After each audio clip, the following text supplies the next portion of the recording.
Hey there. Subscribe to my channel. And also press this bell icon.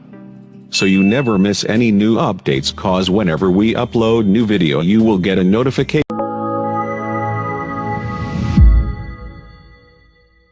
Hi students, see in the previous class that we studied the second Anglo-Maratha War. Okay, so in this class we are going to study the third Anglo-Maratha War that took place in 1817 to 1818. Okay, see, as you know, in the previous class, in the second Anglo-Maratha War, the different Maratha families, they gathered together and attacked on the British. But the British were completely able to suppress the Maratha families. So Lord Wellesley, because of the financial burden, he resigned for his post and he returned to the England. So his return to the England, it caused the peace in that region. See, after some years in 1817, again the Marathas and the British, they clashed each other. See, what were the reasons for that? Let us come to know. See, in the second Anglo-Maratha War, the Peshwa post, it had come under the control of the British. That Peshwa, he wanted to free himself from the clutches, from the hold of the British. That's why the Peshwa in 1817, the Peshwa, he attacked, the Maratha Peshwa, he attacked on the British residency in Pune. Okay, in the Pune, in 1817, the Peshwa, he attacked on the British residency and he burned it completely down. He burnt it down. So the British got angered with this and they waged a war against the Peshwa. And the British were completely successful in suppressing that Peshwa. Okay? Say like that, many Maratha families, many Maratha rulers, they began to rebel against the British. Like that, many Maratha leaders like the Appa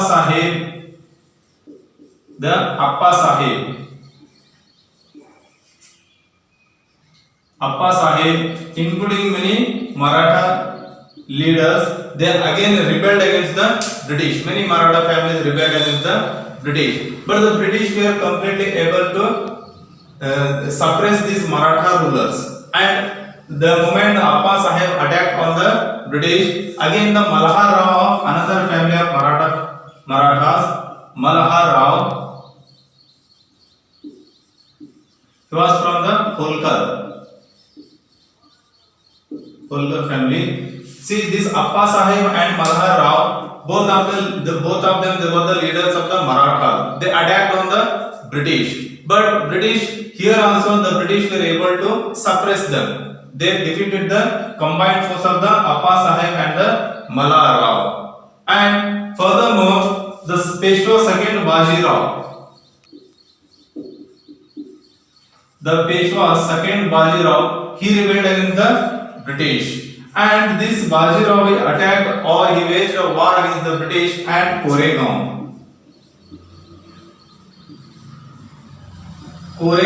and Asti regions. See, in these regions, this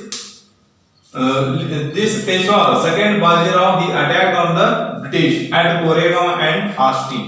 See, because these Maratha families, they wanted to free themselves from the hold of the British. Because after the first Anglo-Maratha War, second Anglo-Maratha Wars, almost all the regions of the Maratha families, they were under the control of the British. But continuously, these Maratha families, they were trying to free themselves from the hold of the British. That's why after some time, they began to attack on the British residencies. See, after that, this second Baji Rao, he attacked at Koregaon and Asti. He attacked on the residencies of the British. But British, they were successful in suppressing the Maratha families. Finally, what the British decided?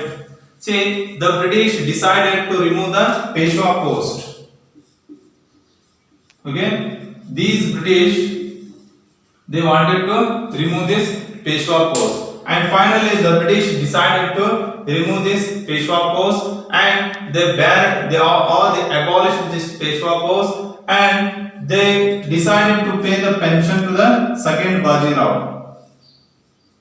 Okay? Say, they suppressed him and they removed the Peshwa post and the British decided to pay the pension to the second Bajirao. He was the Peshwa. So that's why the British began to pay the pension to him. See, after time, sometimes what the British did, the British named a leader, a Maratha leader.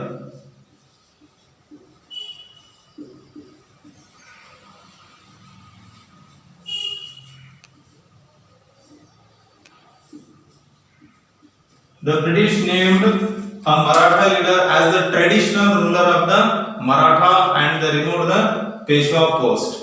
Like that, and they made him as the and they gave the Satara state to the Marathas. Okay?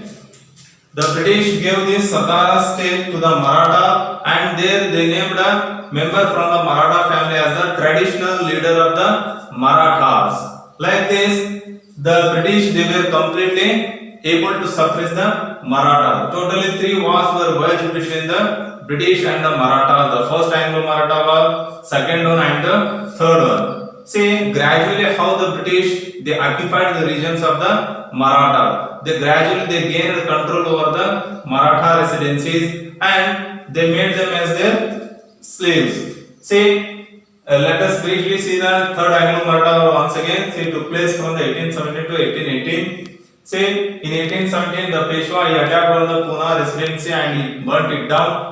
Because of this, the British again attacked on him and they suppressed him completely. Okay. After that, Appa Sahib and Malhar Rao they attacked on the British, but they were suppressed by the British. And again, the second Bajirao he attacked at Koregaon and Asti.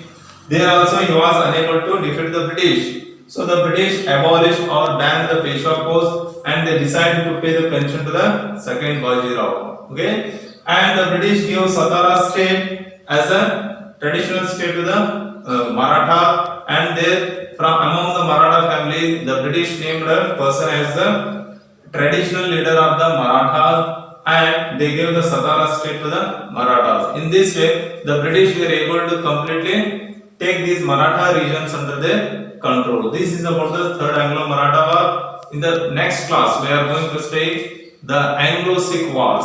Like the Maratha, the Sikhs were also they were striving against the British. What kind of war that took place between the Sikhs and the British? We will study that in the next.